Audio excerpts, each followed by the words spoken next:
Selamat datang dan jumpa kembali di channel Sampar.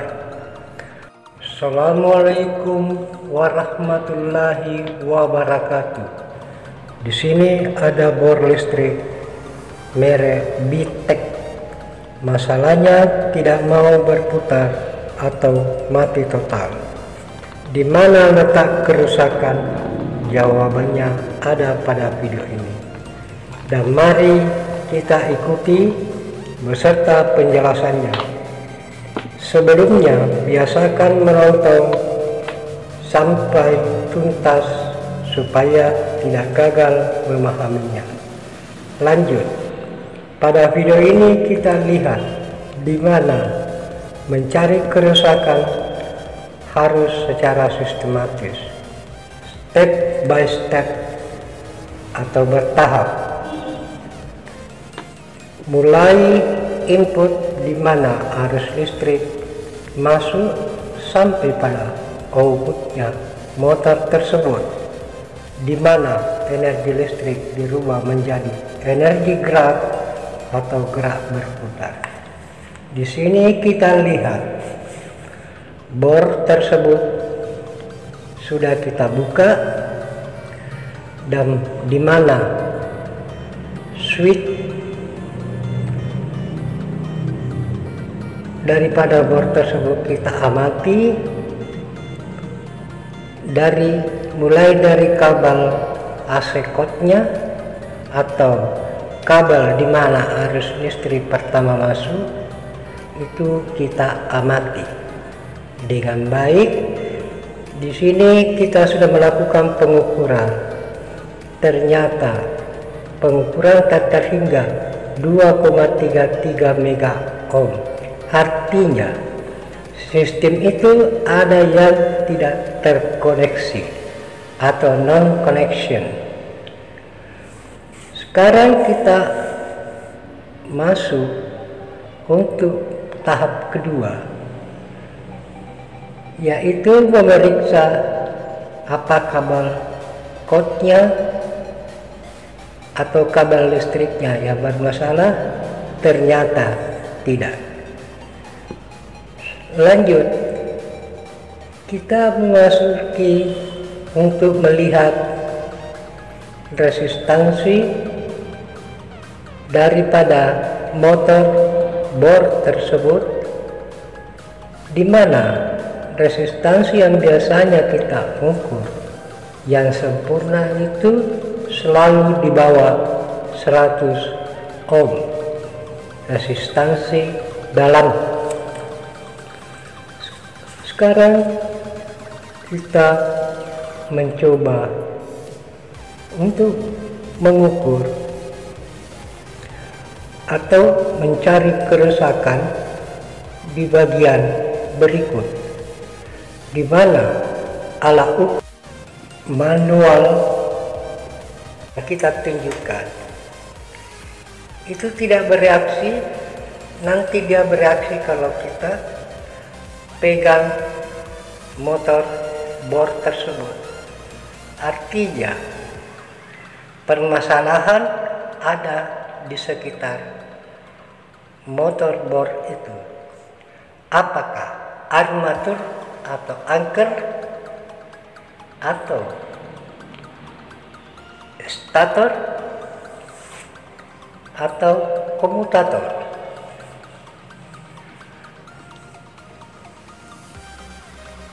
Sekarang kita buka karbon brush atau arang bor.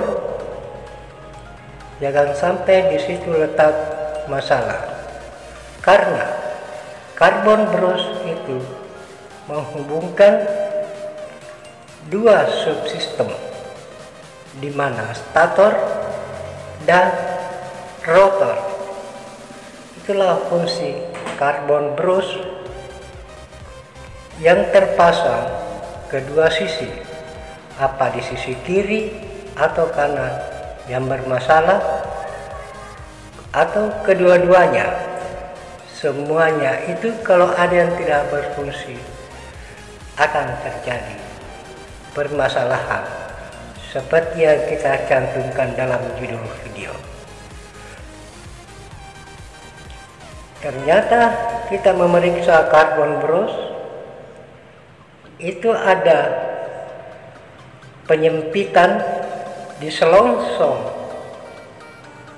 daripada karbon bros atau arang bor, di mana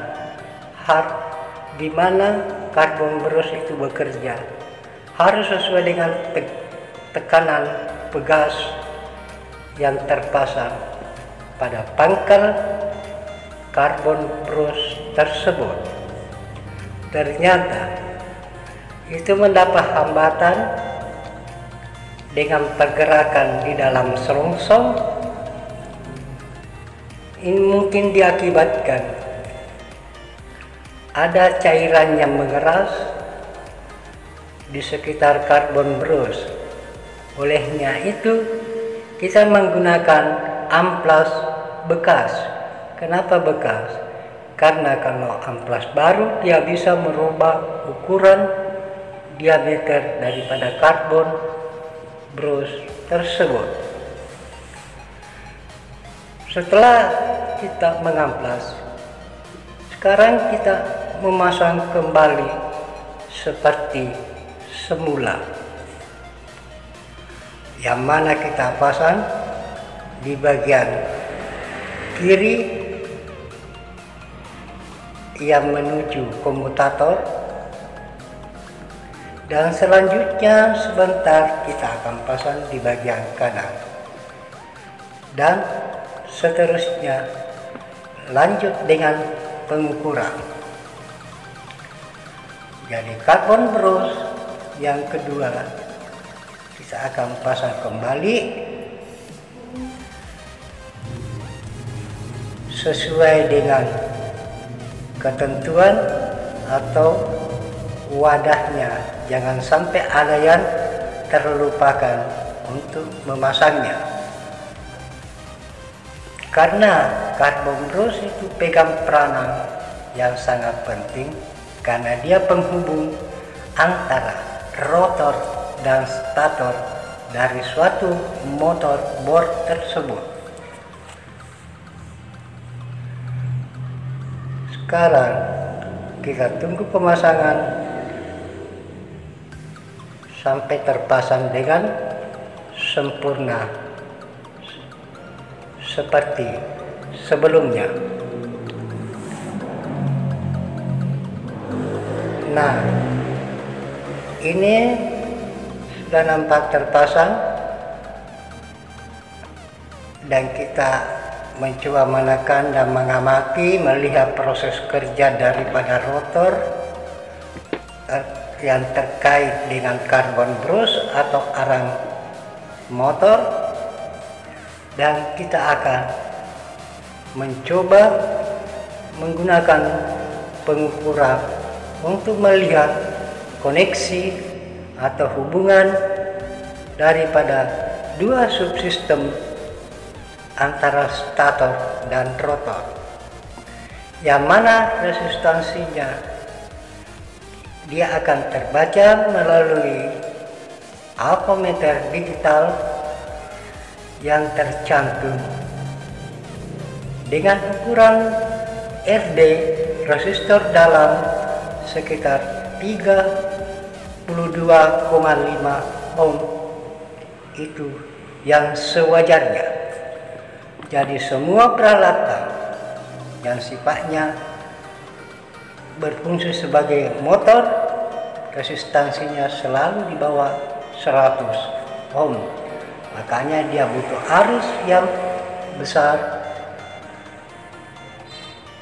Di sini kita lihat input daripada bor tersebut, ternyata dia sudah bekerja, dan resistansinya pasti ada perbedaan karena ada namanya RD kabel. Artinya resistansi dalam kabel sepanjang kali meter itu yang mempengaruhi. Jadi ukurannya kira-kira 36 ohm. Jadi ada perbedaan, tadi 32, sekarang 36, berarti ada Perbedaan penambahan sekitar 4 ohm karena RD kabel. Jadi semua jadi sistem pada motor bor itu sudah terukur dengan sempurna, berarti pekerjaan kita mudah-mudahan berhasil karena pengukuran daripada input di mana awal arus masuk terukur 36 ohm, berarti bor ini secara kalkulasi dia sudah bisa bekerja. Kita tunggu penyelesaian karena untuk pengetesan suatu bor dibutuhkan suatu wadah tertutup. Tidak bisa kita melakukan pengetesan dalam keadaan terbuka karena ada namanya energi gerak. Energi listrik berubah menjadi energi gerak yang bisa membuat sesuatu yang tak diinginkan kalau kita melakukan pengetesan terbuka. Olehnya itu, untuk pengetesan akhir haruslah bor tersebut tertutup dengan rapat dan kita akan tunggu penyelesaian akhirnya di mana sudah terpasang switch on off, dan switch on off ini bisa berfungsi sebagai saklar, di mana kalau kita ingin melakukan pengeboran yang cukup lama, kita menekan pelatut supaya switch ini bisa berfungsi sebagai saklar. Sekarang kita mulai menata, mengembalikan seperti sebelumnya. Sekarang bor listrik tersebut kita sudah tutup, tinggal memasang baut, tinggal sedikit pekerjaan finishing yang kita lakukan. Mudah-mudahan ini berhasil seperti layaknya. Pemasangan baut sudah kita lakukan dan kita akan mencoba melihat proses kerja dari bor tersebut, apakah dia berfungsi sempurna atau masih ada kendala lain. Sekarang kita akan mencolokkan ke steker ke colokan dan melihat hasilnya.